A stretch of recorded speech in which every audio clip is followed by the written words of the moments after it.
I had a coach come to me frustrated that his most powerful athlete, strongest in the squad, best gym numbers by a distance, was still getting beaten for pace by players half his size. Same session, same effort, same program, different result. And the reason had nothing to do with the athlete. It had everything to do with the fact that not all training lands the same way for every athlete. Here's something most coaches never stop to ask. You've got a squad of 20 athletes, different bodies, different histories, levels of development, and they're all doing the same speed session. Same drills, same distances, same intensities, and you're wondering why some are improving and some are not. The answer is an effort, it is an attitude. It's that not all training lands equally. And without a way to diagnose where each athlete actually is, you're guessing. So let me show you what I mean. We have these axes here. On one level, we have physical preparedness. Okay, so we have an athlete's level of physical preparation as we come through here. And this line here shows our motor potential, how well the athlete can actually express speed. Now, here's your classic strong but slow athlete, sat right there, high up on the physical preparedness side, but his motor potential is lagging so far behind. They can squat the house and they can deadlift, they look powerful, but on the field, they're not fast. And most coaches respond by putting them through the same speed session that everyone else does. Now, you must be able to agree with me. If we've got someone strong, really slow here, and they're doing the same session as someone who is using their motor potential more in accordance to their skill, that they're going to get the same result. It's completely wrong. It's not going to happen. So this is what's really important, that the training itself actually isn't wrong. The diagnosis is. So before you program a single speed session, you need to know where your athlete sits across both these axes.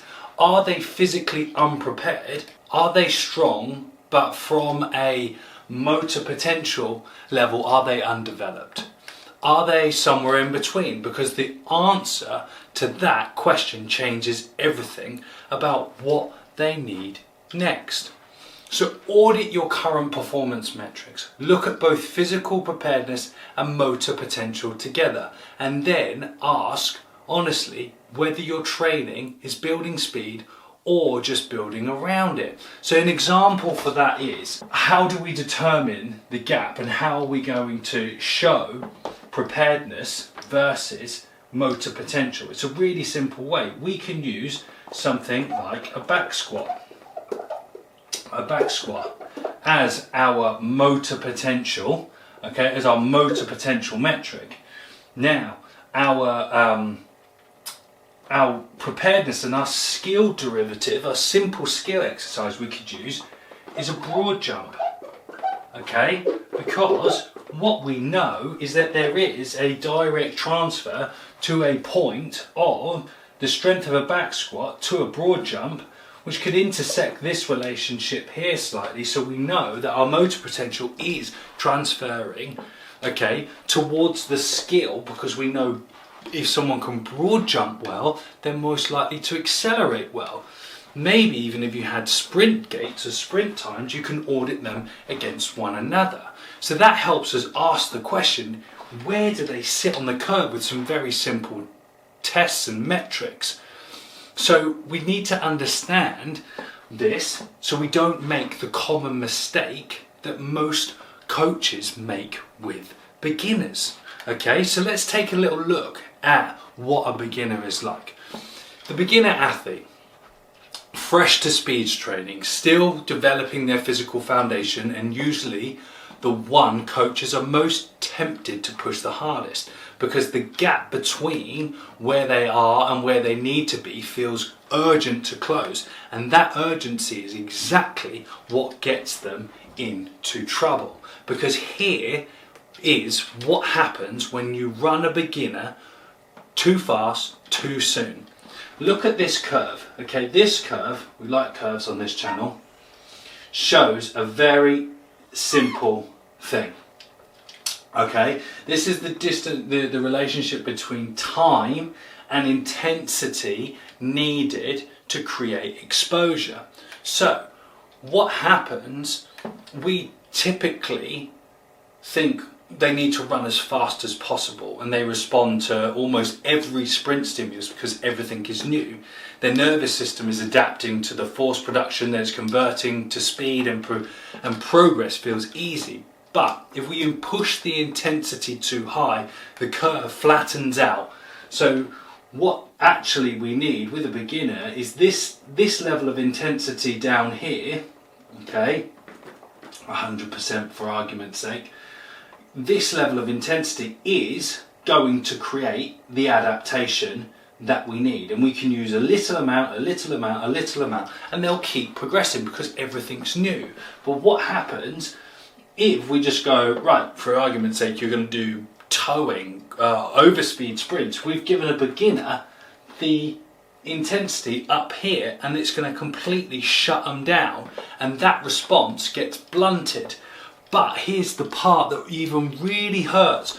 If we keep giving a beginner the stimulus up here, by the time, if they've not broken and blown up, by the time they get to this desired part of the curve, this intensity won't work because it won't land in the same way as it should, because you've already spent that currency, okay? You've already spent that load.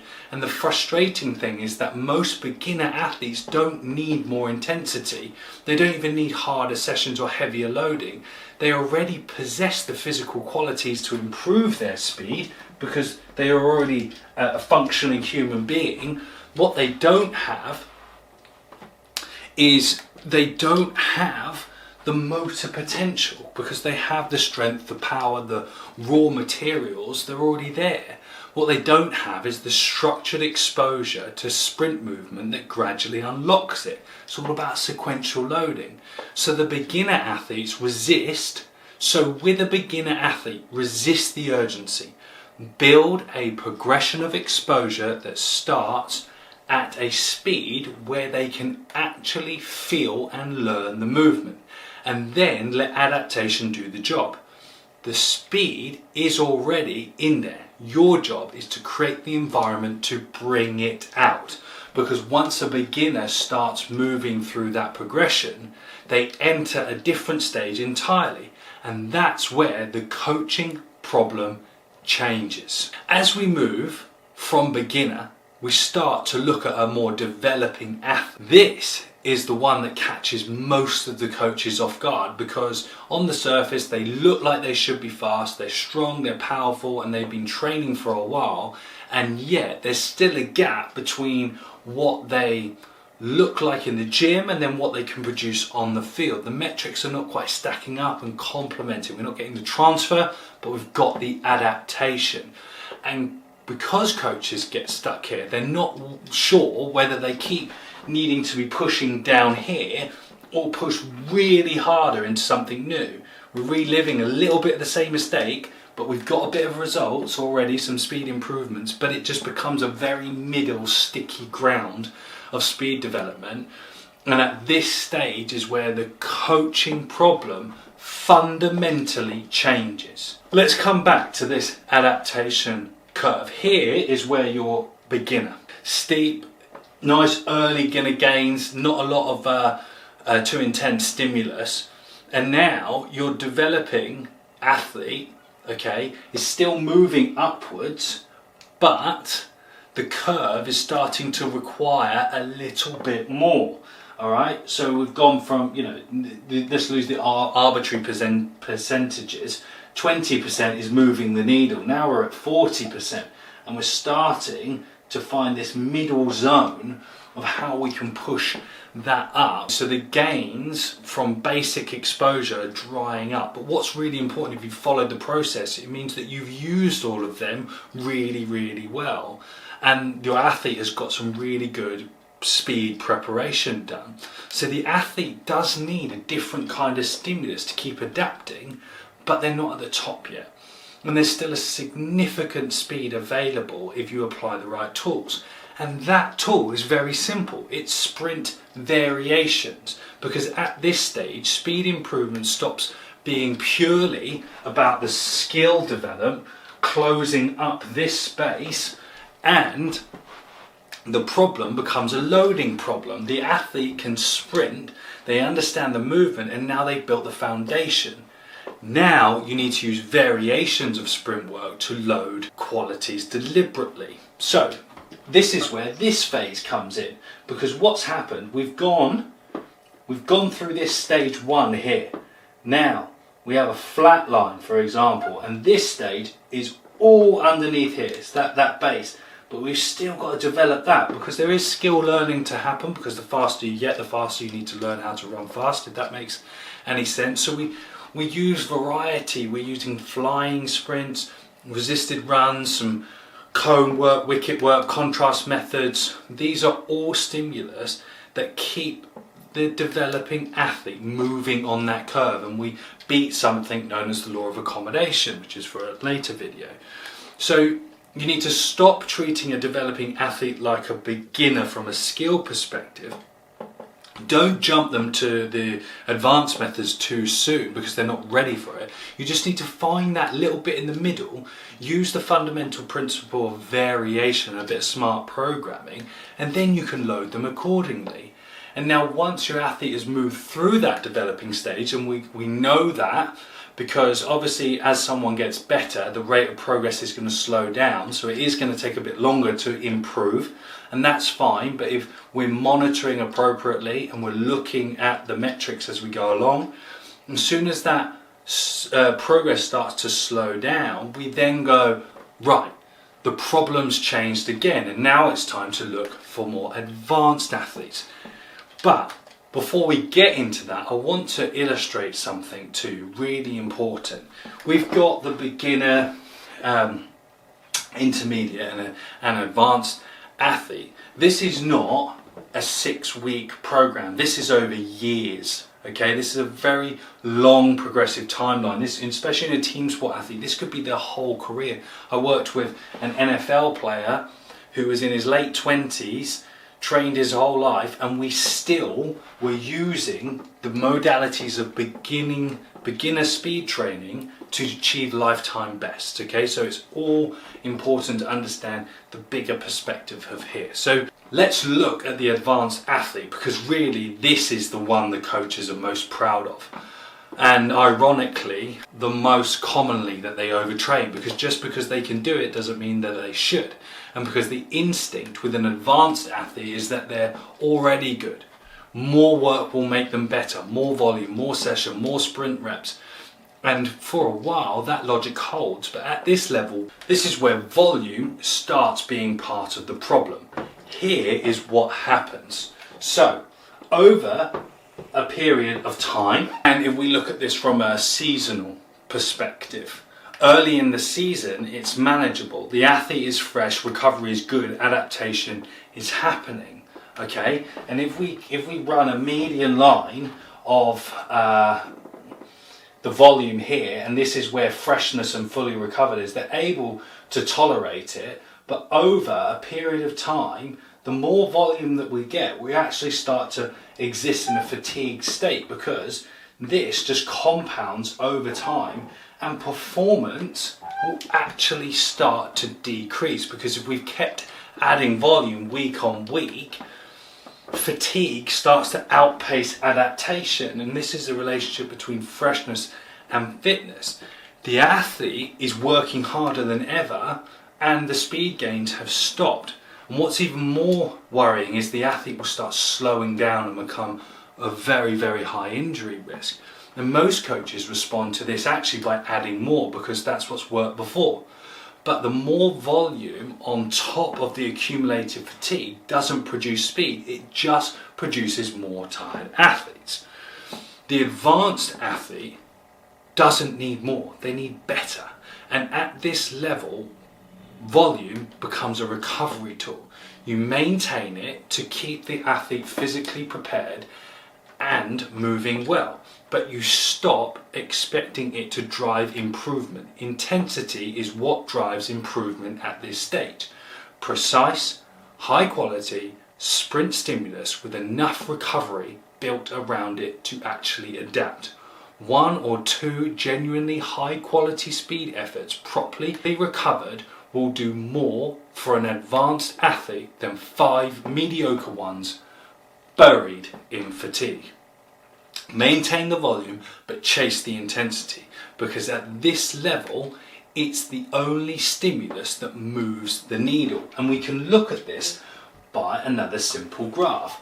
This is known as conjugate sequencing, and we have levels of intensities of exercises. So our beginner exercise, okay, the type of exercise, these two are going to work. The intermediate, these are going to work. Then the advanced, these are going to work because we've tapped into that level of intensity which allows them to improve. But the thing is, if we give them the same volume that a beginner has with that intensity, it's a recipe of disaster. So now we've got 3 completely different athletes: beginner, developing and advanced, all needing a completely different approach. And that's exactly the point. So let's bring this together. Should every athlete sprint the same way? No.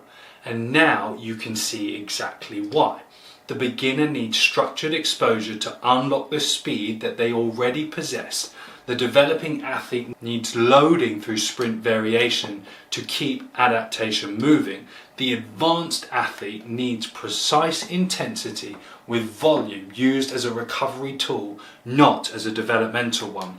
3 athletes, 3 different problems, 3 completely different solutions. And coaching them all the same way is why most squads have athletes who never reach their full potential. This is the foundation of what I call speed age. Not chronological age, not training age, but where an athlete actually sits in their speed development journey. And once you can identify that, everything about how you program, select exercises and sequence progression becomes clearer. But here's the thing, knowing that athletes need different training is one thing.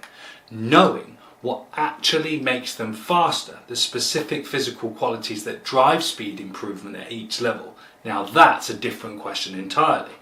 And it's one most coaches have never properly answered.